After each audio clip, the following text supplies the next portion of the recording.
Na očnom oddelení nemocnice Bory pracuje tím skúsených a testovaných oftalmologov, ktorí sa venujú diagnostike a liečbe širokého spektra očných ochorení.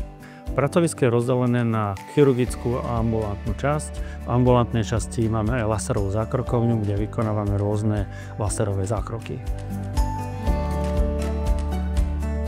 V zákrokovni vykonávame intravitrálne aplikácie, to znamená aplikácie liečiv priamo do stôlca a taktiež aj chirurgické zákroky na myhalniciach.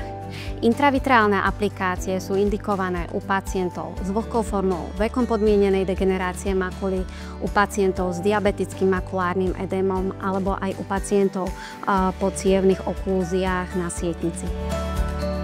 Najčastejšiu operáciu, ktorú vykonávame, je operácia sivého zákalu. V druhej väčšine prípadov sa robí v lokálnej anestézii a pacient je krátko po zákroku schopný ísť domov.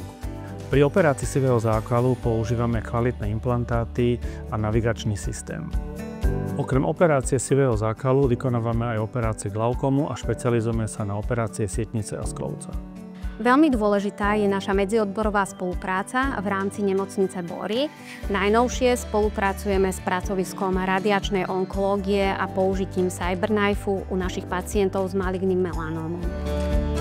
Okrem špecialistov z nemocnice Bory spolupracujeme aj s odborníkmi zo Slovenskej akadémie vied a z Národného onkologického ústavu.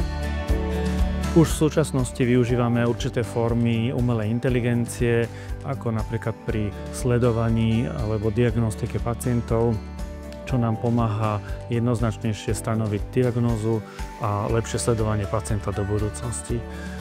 Dôležitou súčasťou nášho tímu je neustále vzdelávanie sa a prínos nových poznatkov do medicíny a praxe.